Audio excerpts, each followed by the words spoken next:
ذی الحج کا یہ مہینہ اور خصوصاً اس کے پہلے 10 دن نہایت ہی فضیلت کے اور اللہ کے ہاں نہایت ہی محبوب دن ہیں۔ یہ وہ دن ہے جن دنوں میں اللہ نے ایسا رکن اسلام کا مخصوص فرما دیا جو اس کے علاوہ کہیں ادا نہیں ہو سکتا، وہ ہے حج بیت اللہ۔ حج بیت اللہ بنیادی 5 اراکین میں سے ایک رکن ہے، لیکن یہ حج بیت اللہ آپ اپنی مرضی سے نہیں کر سکتے، اس کا ایک وقت مقرر ہے، اور وہ وقت اسی مہینے ذی الحج کے مہینے میں ہے۔ جب 8 ذی الحج کو حجاج منی تشریف لے جاتے ہیں اور 9 ذی الحج کو حجاج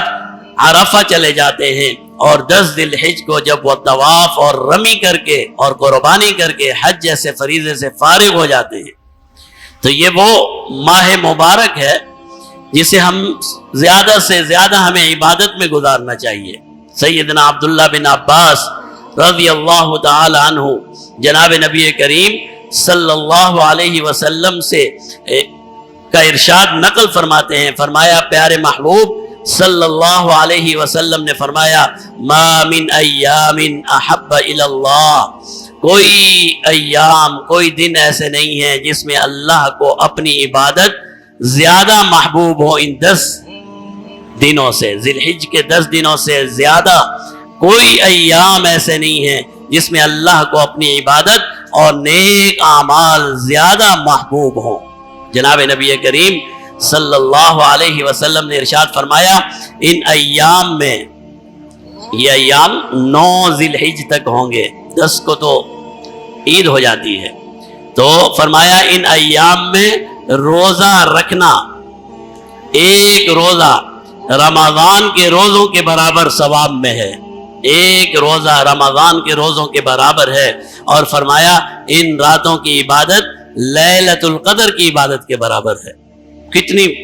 عظیم ہے یہ مہینے، یہ ایام صرف 9 دن ہیں، 9 دن اور 10 راتیں۔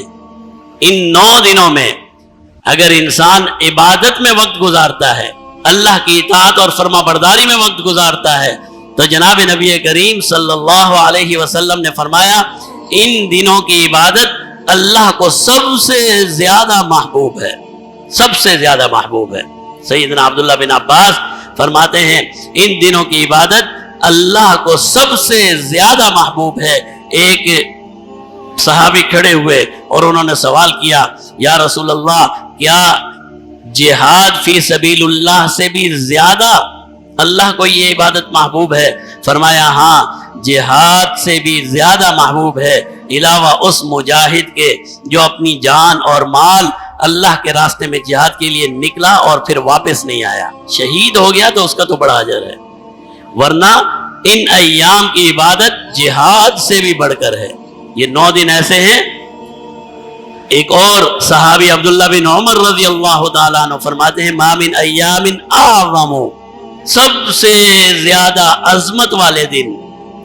سب سے زیادہ فضیلت والے دن اللہ کی بارگاہ میں یہ ایام 10 ذی الحج ہے، یہ 10 ایام ہیں۔ فرمایا اس دن میں اللہ کو عبادت سب سے زیادہ محبوب ہے۔ پیارے محبوب نے فرمایا فَأَكْثِرُوا فِيهِنَّ، ان ایام میں تم کثرت سے تحلیل کیا کرو لا الہ الا اللہ محمد الرسول اللہ، بار بار پڑھا کرو، والتکبیر، تکبیر کثرت سے اللہ اکبر کہا کرو، والتحمیدہ، کثرت سے الحمدللہ کہا کرو۔ یہ وہ ایام ہیں جس میں فرض کے ساتھ ساتھ انسان کو نوافل بھی بڑھا دینے چاہیے، اپنا وقت زیادہ سے زیادہ عبادت میں گزارنا چاہیے۔ پھر ان ایام میں جو سید الایام ہے، جو ان سارے 9 دنوں کا سردار ہے، وہ ہے یوم عرفہ کا دن،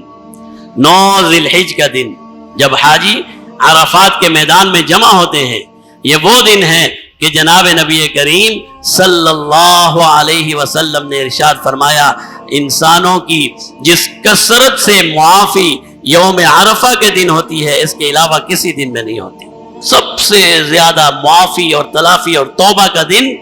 یوم عرفہ 9 ذی الحج کا دن ہے، اور جناب نبی کریم صلی اللہ علیہ وسلم نے ارشاد فرمایا جس وہ دن جس میں سب سے زیادہ شیطان ذلیل ہوتا ہے، رسوا ہوتا ہے، پریشان ہوتا ہے، اور اتنا پریشان ہوتا ہے کہ مٹی اپنے سر پر ڈالتا ہے، وہ عرفہ کا دن ہے۔ اور کیوں پریشان ہوتا ہے؟ کہ اللہ کثرت سے انسانوں کی معافی اور تلافی کر دیتے ہیں۔